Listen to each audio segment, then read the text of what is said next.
사람들은 일생의 의미를 가치 있는 것이라고 생각하기도 하고 마치 봄날의 꿈처럼 순식간에 사라지는 일창춘몽이라고 하는 사람도 있습니다.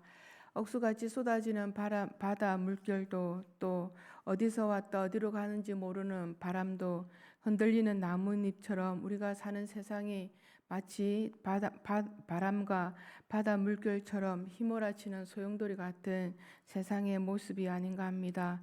남을 생각하지도 않고 자신이 안 일만 생각하다가 불을 내어서 여러 사람의 목숨을 앗아가는 일들이 지금 일어나고 있는데 가슴이 참 많이 아픈 일들이 일어나고 있습니다.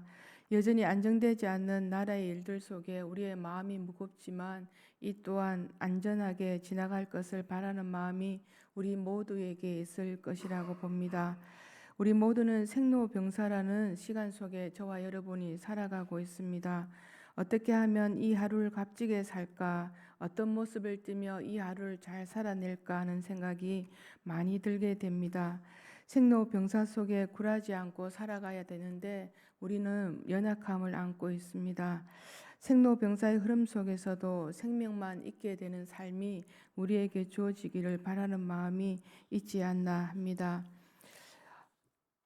정신없이 흐르는 세상 속에서도 우리의 인생의 시간은 잘 흐르고 있는지요? 난 12시 사마리아 여자 한 분이 우물가에 물을 기르러 나왔습니다. 왜 하필 11시도 아니고 또 1시도 아닌 12시일까입니다. 세상에 그림자가 없는 사람은 아무도 없는 것처럼 정오는 그림자가 없는 유일한 시간이 되어줍니다. 누구나 그림자가 없는 시간을 가질 수 없는 것처럼 태양을 머리의 중심에 둘 때 그림자는 없게 되어집니다. 난 12시 정오를 만난다는 말은 바로 하나님을 머리 중심에 둘 때 삶의 중심에 둔다는 말입니다. 어릴 적 아무도 없는 거리를 혼자 지나가다 보면 왠지 모르는 그림자가 또 누군가가 따라오는 것처럼 따라와서 겁을 먹었던 시간들이 아마 우리 모두에게 있었을 것입니다. 앞으로 달려가도 그림자는 따라오고 또 이리저리 산과 들로 도망쳐도 그림자는 여전히 달라붙었습니다. 우리가 살아가면서 우리에게 떨어질 줄 모르는 죄와 허물 그리고 불안과 근심 걱정 늘 우리를 따라옵니다. 그림자는 내가 무엇을 한다고 해서 없어지는 것이 아니라 오직 태양을 나의 머리에 중심에 둘 때 비로소 그림자가 없어지는 것처럼 하나님을 우리 삶의 중심에 둘 때 우리의 삶이 온전해질 수 있을 것입니다.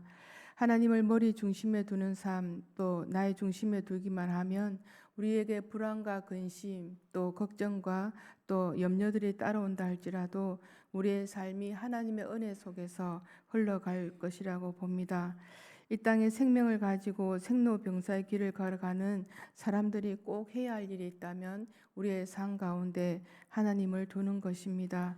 사는데 바빠서 우리가 하나님과 함께 하는 건지 나의 삶의 중심에 하나님이 계신 건지 때로는 모르고 또 흘러갈 때도 많이 있는 것 같습니다. 오늘 드려지는 예배를 통하여서 우리의 중심에 하나님을 맞추어서 사는 오늘 복된 날이 되시기를 기원드립니다. 오늘 우리가 함께 읽은 29장은 욥의 마지막 말이라는 제목 안에 성경 말씀이 기록되어 있습니다. 욥이 운명의 변화를 고통스럽게 느꼈지만 그것은 과거의 건강과 현재의 질병 사이에 나타나는 욥의 모습입니다. 욥이 과거의 삶을 추억하는 말을 통해서 우리의 삶을 비추어 보아야 할 것 같습니다. 욥은 자신이 지내왔던 옛 시절에 대한 그리움을 오늘 본문 2절에 잘 나타내 주고 있습니다. 나는 지난 세월과 하나님이 나를 보호하시던 때가 다시 오기를 원하노라 라며 하나님께서 보내주신 은혜와 사랑 속에 자신이 있었다는 것을 고백하고 다시 그런 시절이 오기를 희망하고 있는 모습이 나와 있습니다. 재앙이 닥치기 전에 그는 하나님의 자비로운 돌보심에 힘입어서 형통함을 누렸고 안정되고 행복한 삶을 살았던 그였습니다. 그러나 그에게 닥친 재앙으로 인해서 눈에 넣어도 아프지 않을 자식들을 잃어버리고 하루아침에 모든 재산을 다 잃어버리는 것을 경험하게 됩니다. 이전에 누렸던 형통함과 행복함이 순식간에 사라진 것입니다. 그때 그는 그렇게 말합니다. 그때 그의 등불이 내 머리에 빛이었고 3절 말씀을 통해서 욥은 과거에 행복했던 시절에 하나님께서 자신의 머리에 등불을 비춰 주신 까닭에 흑암 중에서도 안전하게 걸어 다닐 수 있었다고 욥은 고백하고 있습니다. 온기왕성한 날들을 보내고 하나님의 친밀한 사귐이 마치 친구처럼 있었던 그 시절을 고백하고 있습니다. 이렇게 하나님의 우정이 자신의 장막에 거한 욥이야말로 하나님으로부터 주어진 최고의 선물인 임마누엘의 선물을 받은 것입니다. 임마누엘의 은총이야말로 하나님의 보호와 인도하심이 가장 잘 보여주는 것이기 때문입니다. 지난 시간 속에 하나님께서 자신에게 베풀어 주신 사랑, 은혜의 은총 어느 것 하나 놓치지 않고 욥은 기억하고 살았던 것입니다. 그렇게 하나님과 동행함을 뿌리치고 부정하라는 친구들의 권유와 또 설득에도 그는 굴하지 않고 하나님을 가까이 했던 욥이었습니다. 지금 눈에 보이지 않는다고 모든 게 끝난 것이 아닙니다. 지금 손에 당장 잡히지 않는다고 다 빠져나간 것은 결코 아닙니다. 자신의 입에서 흘러나오는 고백을 듣기까지 욥은 자신의 인생의 시간들을 기다릴 줄 알았습니다. 우리 또한 하나님께 중심에 맞추어 있다면 우리가 우리의 삶 가운데 임하시는 임마누엘의 하나님을 고백할 수 있을 것입니다. 정오에 맞추지 않으면 나의 그림자가 나를 덮게 됩니다.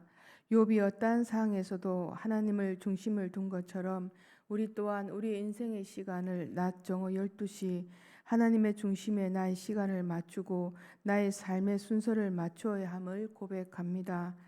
도와준다는 말은 세상에서 가장 아름다운 말이다. 어쩌면 사랑한다는 말보다 더 아름다울지 모른다라고 말을 한 사람이 있습니다.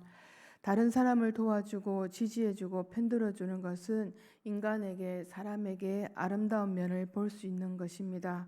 우리가 서로 사랑해야 한다는 것에 모든 사람들이 다 동의합니다.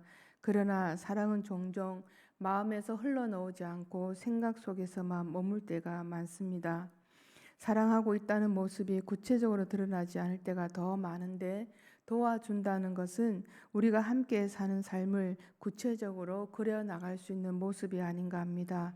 그것은 작은 일상의 행동에서도 할 수 있고 우리의 모습 가운데서도 드러나기 때문입니다. 우리가 함께 읽은 12절에서 17절 본문에 보면 욥은 빈민, 고아, 가부, 소경, 생소한 사람들을 도와줌으로 말미암아 존경받는 이유에 대해서 말을 하는데 불쌍한 자들을 구체적으로 그들을 도와주기 때문이라고 그는 고백하고 있습니다. 살면서 우리는 그런 말을 잘 합니다. 안 당해본 사람, 안 겪어본 사람은 모른다. 남의 일 아니라고 우리는 쉽게 말해서 오히려 상대방에게 상처를 주고 아픔을 겪게 할 때도 많이 있습니다. 우리가 함께 읽은 12절 말씀을 통해서 지난날 자신이 하나님께 은혜를 누린 이유가 소외되고 가난한 자들을 돕는 국률 사역을 했기 때문이라고 욥은 해상하고 있습니다. 그리스도인들의 참된 경건을 주장한다면 그 속에서 소외된 자들을 향한 우리의 마음이 열려 있어야 하고 사랑으로 돌보는 것이 포함되어야 함을 보게 됩니다. 마태복음 25장 40절에서 지극히 작은 자에게 한 것이 곧 나에게 한 것이라고 주님께서 말씀해 주고 계십니다. 욥은 그랬습니다. 자신의 몸이 문드러지고 피고름이 흘러봤기 때문에 고통 속에 있는 사람들의 아픔을 또 그도 알았습니다. 생태 같은 자식을 잃어봤기에 홀로 있는 사람들의 마음을 알았습니다. 전능자가 베풀어준 사랑으로 지난날 행복하게 살았기 때문에 지금의 현실이 어렵고 힘들더라도 감사로 은혜로 받아들였습니다. 언젠가 때가 되면 우리 모두는 주님 앞에 설 것입니다. 주님과 마주 대할 때가 있습니다.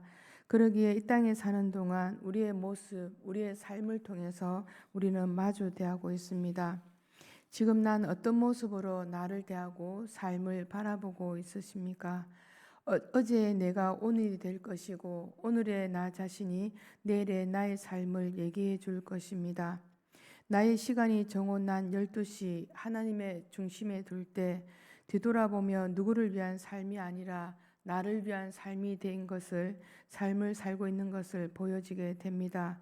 우리 모두가 하나님을 중심을 나의 삶에 둘 때 우리의 일상이 나의 생각으로 돌아가는 것이 아니라 우리 모두가 하나님의 인도와 또 보호하심 아래 우리가 살아감을 느끼게 되어질 것입니다.